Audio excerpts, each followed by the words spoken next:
Boa tarde. Tudo bem, gente? Nós vamos contar justamente como transformamos a nossa Sprinter em uma casa de 10 metros quadrados. Uma casa com uma cama de casal, com geladeira, com fogão, com banheiro e ainda tem uma garagem que a gente leva uma moto e 2 bicicletas. Isso tudo ainda tem um sistema de placas solares, onde é um carro ecologicamente correto.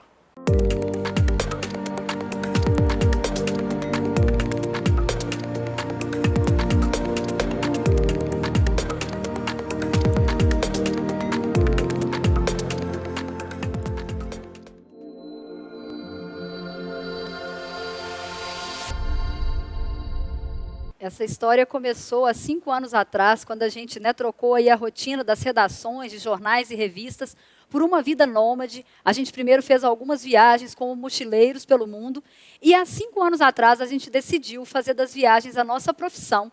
E aí, realmente, trocamos de verdade a nossa casa por uma Sprinter, montamos ali a Casa Nômade e começamos essa aventura. Hoje temos colunas de viagem e turismo nas rádios, a gente está aí lançando o nosso 3º livro de viagens, então todas essas experiências, esses relatos, as fotos maravilhosas do Renato aí, estão compondo esse trabalho que a gente reúne aí no livro A Casa Nômade, uma Sprinter pelos extremos das Américas. Começamos pelo Brasil, né?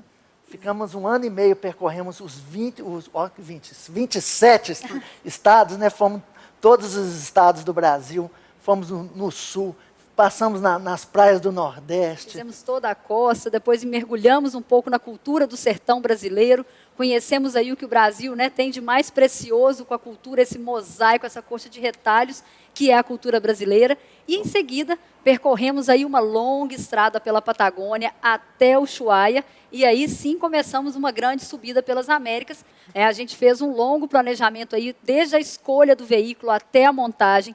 O nosso carro foi montado, como você falou antes, no chassi de uma Sprinter. Então, a gente fez ali uma carroceria como um caminhão-baú e todo adaptado. A gente já pegou temperaturas aí na casa dos 42, 43 graus, muito calor. E também já pegamos o extremo de menos 12 até menos 14 graus, em direção aí ao Alasca. Então, a gente já percorreu aí temperaturas extremas, paisagens muito distintas que nos trouxeram desafios muito distintos de estrada, tipos de pavimento, estrada de terra, muito asfalto. Então, a gente tem aí realmente uma bagagem para contar aqui hoje. Tem de tudo, tem deserto do Atacama, tem geleira na Patagônia, tem travessia.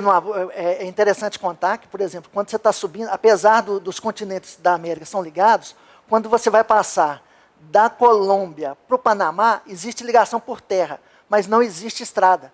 Tivemos que colocar a Sprinter em cima de um navio e resgatá-la lá no Panamá. Para seguir viagem aí por um terreno que, às vezes, cheio de obstáculos que vão além só da estrada, o que foge um pouco do planejamento. A gente encarou aí a Nicarágua. A Nicarágua era o próximo passo, e quando a gente foi atravessar a Nicarágua, estava com aqueles problemas na Nicarágua, de uma guerra civil.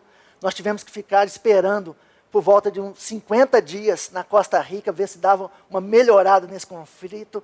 E aí teve várias questões, de vamos voltar, vamos deixar o carro parado, voltar para o Brasil, esperar o conflito melhorar. Aí acabou que hoje, tecnologia é muito bom. Aí temos grupos de WhatsApp de pessoas que estão viajando. E o que fizemos? Montamos um comboio, era um casal de franceses com filho, um casal de argentinos com um cachorro, e a nossa Sprinter para atravessar em comboio a Nicarágua. E tivemos armas apontadas para a cabeça, não é isso, Glória? Foi um momento de bastante aventura aí, que fugiu um pouco do planejado, mas a gente estava preparado e se sentia seguro, para poder seguir essa aventura até finalmente chegar ao México, entrar na América do Norte, cruzar todo o oeste dos Estados Unidos, como no mapa aí vocês já viram, e chegar finalmente ao Canadá e ao Alasca. Então, o planejamento é a palavra-chave, mas também tem aí uma boa dose de desapego, de coragem para poder trocar a rotina estável das redações de jornal e revista, trocar o conforto de uma casa tradicional, deixar para trás amigos, famílias, assim, tudo que nos segura aqui no universo cotidiano, e trocamos isso tudo por uma Sprinter que foi nossa fiel companheira aí nesses 5 anos de viagem pela estrada. Foram as revisões que a gente fez. No Brasil, a gente conheceu concessionárias no sul do país. Vamos me ajudar a contar aqui. No sul, a gente comprou a nossa na Minas Máquinas, lá de Belo Horizonte, que fomos super bem atendidos.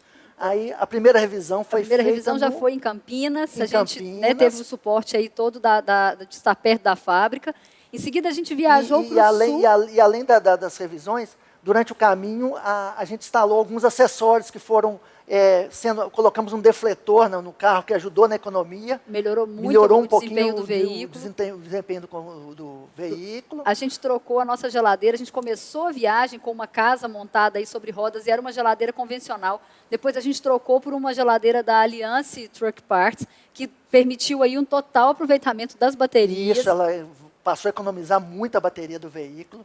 Lá no sul, a gente colocou um piloto automático que foi ótimo, principalmente para as retas da Patagônia ou nos Estados Unidos. A gente usou bastante esse piloto automático. E foi muito legal que a gente fez no Brasil várias revisões e nas Américas, de maneira geral, a gente trocou pneus em concessionárias no Chile. Depois a gente fez revisões no México e a última revisão fizemos lá no Alasca. Eu acho que deve ser a última concessionária das Américas, né? No Alasca, né? Deve ser, realmente. A última fronteira com a última concessionária. E uma curiosidade concessionária, eu acho que nós devemos ser os únicos clientes que dormem na concessionária, né? Porque a gente chega na concessionária, pergunta, pede lá, a gente pode dormir aqui? E nunca fomos negados. Eu acho que dormimos em todas as concessionárias que paramos. A bordo da nossa Sprinter, a gente ficou sempre lá. arrumava um cantinho na concessionária, a gente dormia nelas também. E foi uma curiosidade bem interessante, que a gente já falou que conheceu tantas concessionárias aí, até um agradecimento que a gente tem a fazer, porque a gente só conheceu essas concessionárias para fazer revisões e upgrades no carro. Porque a gente nunca teve um problema técnico, ou na parte elétrica, ou na parte mecânica. Isso é uma curiosidade minha. A gente não combinou, mas eu preciso fazer umas perguntas. Você citou o assunto de diversos terrenos diferentes, diversas situações. Como que foi o comportamento do carro em todas essas diversidades aí que vocês tiveram? Lembrei um interessante para contar aqui, na Patagônia. A Patagônia tem ventos, sim, impressionantes o vento. E você está dirigindo sua Sprinter, tanto é que um consumo cai pela metade quando você está tomando um vento contra. Vento lateral. E parece que os ventos são todos contra. Eu nunca tive um vento a favor para melhorar o consumo. E impressionante, se você está dirigindo, parece que o pneu furou, de tanto que ela fica virando, e ela aciona, eu não vou lembrar, você vai me falar como é que é o nome do... É o Crosswind Assist. Pronto, né? não vou arriscar falar o nome dele, não. E ele diminui, parece que a potência do carro e te dá uma estabilidade impressionante. E o carro fica... Estável. Uma coisa que impressionou muito a gente é o conforto do carro. A gente, né, como você falou, não foi ensaiado aqui, mas é uma característica da Sprinter que nos faz ser aí um fã dela. É exatamente isso. É um conforto de um carro pequeno com uma segurança e uma robustez de um carro grande, né, de um carro potente. Então, assim, a gente teve desde esses ventos laterais, a gente pegou terrenos com neve, né, no Alasca, no norte do Canadá, e a gente não teve nenhum problema de instabilidade. De manhã cedo, ela pegava debaixo... Vocês vão ver fotos que passaram aqui antes, e tem as fotos no livro. Tem a Sprinter debaixo de neve, a gente acordava com ela toda tampada de neve, chegava de manhã, pegou sem problema, e não trocamos nenhum fluido. Foram com os fluidos que saímos daqui. De fábrica. Nós perguntamos você se precisava trocar, não precisava, saímos com os fluidos de fábrica, aguentou temperaturas altas no Nordeste, no deserto do Atacama e no gelo lá no Alasca e no norte dos Estados Unidos. Maravilha. O único Fico grande, feliz. muito legal, muito não feliz. é? O interessante de dirigir a Sprinter é que ela parece um carro. Ela é muito confortável para dirigir. A marcha é curtinha, né? Então ela parece um carro. Ela é grande, como se fosse eu chamo ela de um caminhão. Né? É um caminhãozinho, eu tenho um caminhãozinho. Ela é boa para dirigir, ela é ruim para dirigir para trás, porque atrás a Glória tem que descer e olhar para mim poder dar ré. Agora, para frente, é como se fosse um carro. Agora, na hora que você vai manobrar, a Glória é minha assistente. Na nova versão já vem câmera de fábrica no nosso novo painel MBUX. Então é assim, na nova Sprinter você vai ver que não vai precisar mais da Glória estar lá atrás, vai estar tranquilo. Eu acho que a grande dificuldade também está atrelada à maior recompensa das paisagens mais incríveis, que é a carretera austral na Patagônia, né? Ela cruza aí a Patagônia chilena.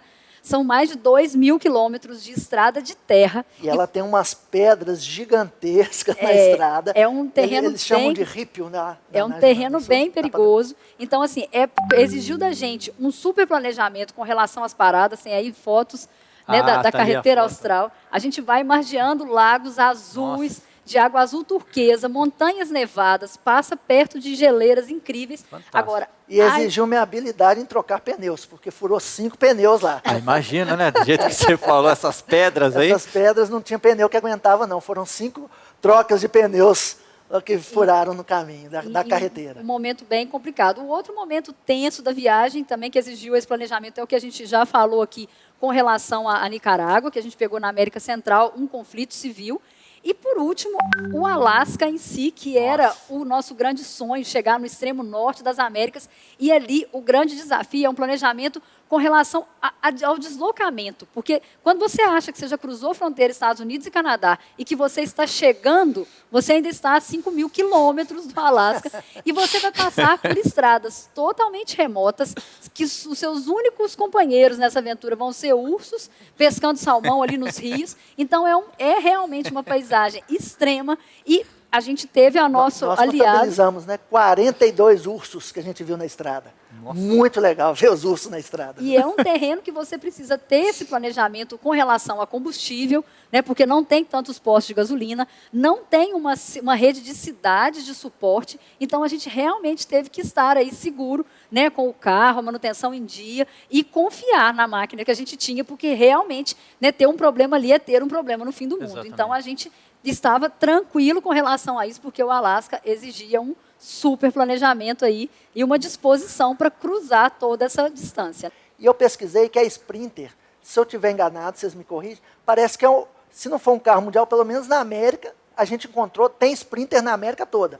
No Chile, a concessionária, você chega lá, não, esse modelo não existe aqui, não. Lá tem as peças, nos Estados Unidos tem as peças, no México tem peças. Apesar da gente não ter precisado trocar nenhuma peça de manutenção, assim, foi só revisões de troca de óleo e revisões de quilômetro normal.